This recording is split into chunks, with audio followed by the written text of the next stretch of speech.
আমার চেয়ারম্যান মহোদয় চেষ্টা করতেছেন, টিচাররা চেষ্টা করছেন, অভিভাবকরা চেষ্টা করছেন। আপনারা একটু ধরলে প্রতিষ্ঠানটা উঠে যায়। আর ভালোর চাহিদা আছে, থাকবে।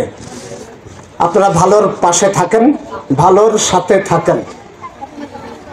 আর আমরা মনে করি সেটা হচ্ছে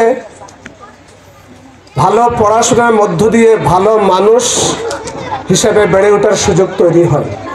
তো আজকে ওদের পরিবেশনা দেখে যেটা মনে হলো আমার, সেটা হচ্ছে আমাকে এখন যে গেট আপে আপনারা দেখছেন, এটা গত 7-8-10 বছর, 8-9 বছর আমি আসলে ওদের লাইনের মানুষ ছিলাম। প্রায় 24 বছর আমি গিটার বাজাইছি, তারপর আমি ক্লাসিক্যাল সঙ্গীত করতাম, সব কিছু করে এখন আমি আত্মসমর্পণের তালিকায় চলে এসেছি। So I am also part of them. কিন্তু যে বিষয়টা সবচেয়ে বেশি গুরুত্বপূর্ণ সেটা হচ্ছে ভালো কিছু চাইলে করা যায়, এটা সম্ভব। আপনারা যারা সম্মানিত টিচাররা আছেন তাদের প্রতি আমার বিনীতভাবে অনুরোধ থাকবে, আপনারা কিন্তু একটা ক্লাসের মডেল। বিশেষ করে আমাদের বাচ্চারা বাবা মার কথা অত শুনে না। ম্যাডাম বলছে খেতে হবে তো খাবে, টিচারে বলছে ওটা করতে হবে তো করবে। বাবা মা মাঝখানে বললেও কিন্তু অনেক কথা। এই জন্য অনেক বাবা মা অনেক সময় উদাহরণ দেন, তোমার কিন্তু লিলি মিসে বলছে এটা করার জন্য, ওটা শুনে বেশি। So you should be more smart model. টিচাররা মডেল হবে, টিচারদেরকে ফলো করবে শিক্ষার্থীরা, কারণ শিক্ষার্থীর সামনে টিচাররা মডেল হিসাবে থাকেন। এজন্য সবচেয়ে গুরুত্বপূর্ণ যে বিষয়টা সেটা হচ্ছে আপনার যে লুক, আপনার যে প্রেজেন্টেশন যতটুকু আছে সেটাকে তাদের সামনে সর্বোচ্চভাবে সর্বোচ্চ সুন্দর করে উপস্থাপন করা। Teacher should be more careful. কেন? ওই যে বললাম ওনাদেরকে ফলো করে সবাই। আর শিক্ষার্থীদের উদ্দেশ্যে একটা কথা বলছি, সেটা হচ্ছে ঘরের বাইরে ঘর থেকে যখন বেরিয়ে যাবা স্কুলে আসার জন্য বা যে কোনো জায়গাতে, একবারের জন্য অন্তত আয়নাটা দেখে এসো। আয়না কেন?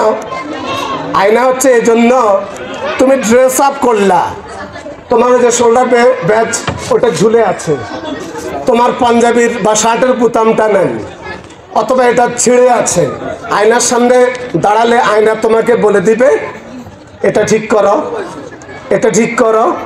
তারপরে চোখটা তোমার পরিষ্কার কিনা, মুখমণ্ডল পরিষ্কার কিনা, এটা ইম্পর্টেন্ট।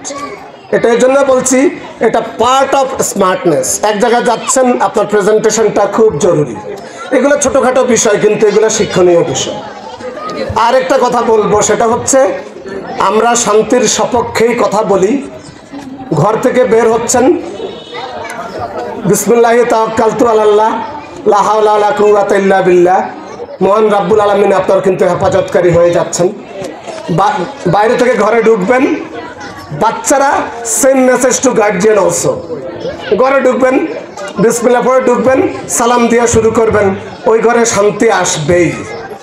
আমরা যে যত কথা বলি না কেন, আমরা শান্তি কামনা করি, তা আমরা শান্তি চাই। আর একটা কথা বলবো, সেটা হচ্ছে বাচ্চাদের জন্য, বিশেষ করে আমি আমার বাচ্চাদের জন্য কথাগুলো বলছি, যে মুখে চুইংগাম চিবানোর কোনো, এটার মধ্যে কোনো স্মার্টনেস নাই, রাইট? বাচ্চারা বলো, ঠিক বলছি না ভুল বলছি? মুখে এখন আজকে থেকে চুইংগাম হবে না, হবে? হ্যাঁ, চুইংগাম বাদ। দোকানদাররা আমাকে একটু বকা দিলেও দিতে পারে, সমস্যা নেই। এখন তোমার মনে হচ্ছে তাহলে আমি এক জায়গায় গেলাম, আমি মুখটাকে তো একটু আমার কেমন কেমন যেন লাগতেছে, আর একটু মাংচিং করা লাগে। খুব সোজা একটা টিপস আছে, সেটা হচ্ছে বড় অনুষ্ঠানে যাচ্ছেন, কোনো জায়গায় যাচ্ছেন, মুখের এক কোনায় ভিতরে একটা এলাচি রেখে দেন, আপনার এখান থেকে মুখ থেকে অবশ্যই সুঘ্রাণ ছড়াবে। This is also part of smartness. রাত্রে ঘুমাতে যাচ্ছেন, একটা লং মুখ দিয়ে ঘুমান, আপনার একদম অন্তর পরিষ্কার হয়ে যাবে, অসুখ বিসুখ খুব কম আসবে। এগুলো ছোটোখাটো বিষয়, আপনারা একটু মেনে চলার চেষ্টা করলে আমার কাছে মনে হচ্ছে ভালো লাগবে। আর টিচারদের উদ্দেশ্যে আমার একটা কথা, আমরা পড়ছি সকাল, মানে আমাদের সময়ে আর কি, কি পড়ছি অনেক ক্ষেত্রে এখন বুঝতেছি আমাদের টিচাররা আমাদেরকে ওনাদের চেষ্টা থেকে সর্বোচ্চটুকু করেছেন, কিন্তু বেশিরভাগ ছিল আমাদের কিন্তু না বুঝে মুখস্থ করা। যেমন আমরা বানান পড়তাম এটি খালি মানে জাম্পিং করে করে মুখস্থ করতাম। এখন আরো পড়ছি আমরা বিএটি ব্যাট মুখস্থ করতে করতে আর মাথায় ধরে না। এখন আজকে একটা সোজা টিপস দিয়ে দেই, যে বাচ্চা পড়তে পারে এটি এট, এখন এর আগে যদি একটা বি লাগিয়ে দেন কি হবে? বিএটি, আগে একটা সি লাগিয়ে দেন কি হবে? আগে একটা ডি লাগিয়ে দেন, পেছনে একটা ই লাগিয়ে দেন, খেজুর হয়ে যাবে, তারিখ হয়ে যাবে। আগে একটা এফ লাগিয়ে দেন, ফ্যাট অর্থ মোটা, আগে একটা ই লাগিয়ে দেন, ইট অর্থ খাওয়া। কতগুলো ইংরেজি শব্দ পাওয়া যাচ্ছে একসাথে, রাইট? ম্যাডামরা, এই আপনারা পড়াগুলাকে এভাবে মজা করে তুলবেন।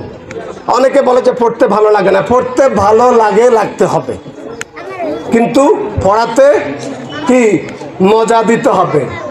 একটু ভর্তা, আলু ভর্তা, তারপরে ধনিয়া পাতা ভর্তা দিলে ভাত কিন্তু 2 প্লেটের জায়গায় 3 প্লেট হয়ে যায়। কেন? মজা লাগে। পড়াতে একটু মজা দিতে হবে, একটু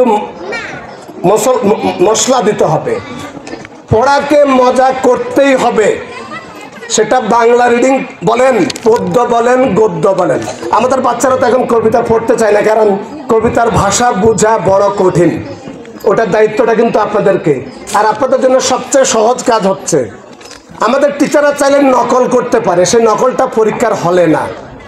আমি আজকে যে লেসনটা পড়াবো, বাসায় আমি রাত্রেবেলা একটু প্রিপারেশন নিয়ে নিই, আজকে একটা কবিতা পড়াবো বা ইংরেজির একটা টপিকস পড়াবো বা একটা লেসন পড়াবো, সুন্দর করে একটা পেজ আপনি নোট করে নিজে একটা ভালো প্রিপারেশন নেন, তারপরে ক্লাসে ডেলিভারি দেন। আপনিও শিখে ফেললেন, আমার বাচ্চাগুলা সঠিকভাবে শিখা হয়ে গেল। আপনাদের প্রিপারেশনটা খুব বেশি জরুরি, আর ওদেরকে যা পড়াবেন সঠিকটা পড়াবেন, ভুল বুঝাবেন না, ভুল পড়াবেন না, এই বিষয়গুলা। আর আপাতত আমাদের প্লে গ্রুপ থেকে যে বাচ্চাগুলো আছে, ওরা সত্য মিথ্যার প্রভেদ বুঝে না, পার্থক্য বুঝে না। বাবা মা একটু সতর্ক হবেন। বাবার কল এসছে এক জায়গা থেকে, সন্তান পাশে বসা প্লে গ্রুপে পড়ে, বাসে বুঝদার। এখন বাবা বলতেছে বলে দাও, বলে ছেলে কোনো রকমের মোবাইল ধরে ফেললো, আপনি বলেন যে বলে দাও তোমার বাবা বাজারে, কিন্তু ছেলে দেখতেছে তার বাবা কোথায়। এইখান থেকে সত্য মিথ্যার ব্যবধানটা গড়ে ওঠে। আমার খুব বেশি কিছু বলার নেই, বিশেষ করে এসএসসি পরীক্ষার্থী যারা হবে 2025-এ, আজকে থেকে এপ্রিল মাসের 10 তারিখ থেকে পরীক্ষা। আপনারা ইতিমধ্যে কিন্তু এই রুটিন পেয়ে গেছেন। আজকে থেকে আমি একটা মেসেজ দিয়ে যাই, সেটা হচ্ছে লেখার প্র্যাকটিসটা একটু বাড়িয়ে দাও তোমরা। বাংলা এবং ইংরেজি একটু বাড়িয়ে দাও লেখার প্র্যাকটিস। পরীক্ষার খাতায় যতটুকু লেখো অন্তত ভালোটুকু লিখে আসো। এটা একটা রং মেসেজ যাচ্ছে সমাজে যে না লেখলেও পাস করে না। আমাদের বোর্ডগুলো যেটা করে সেটা হচ্ছে প্রপার জাজমেন্ট হচ্ছে। এটা হচ্ছে কি, সে যতটুকু লিখে আসছে ওখানে একটা অপশন দেওয়া থাকে যে credit mark should be given. মানে একটা বাচ্চা একটা প্রশ্নের তার কনসেপ্টটা ক্লিয়ার কি না এটুকুর উপর যদি সে লিখে দিয়ে আসতে পারে তাকে একটু ক্রেডিট দেওয়া হয়। আমার আর কোনো কথা নেই, সামনে কোনো একটা আয়োজনে ক্লাসরুম বেসড আমরা একটু বসবো, টিচারদের সাথে স্টুডেন্টদের সাথে একটু আড্ডা দেবো। তো আপনারা পায়োনিয়ার হতে সাহায্য করেন, ওদের ভুল ত্রুটি থাকে ভুলগুলোকে ধরে দিবেন, সেই প্রত্যাশা রাখি।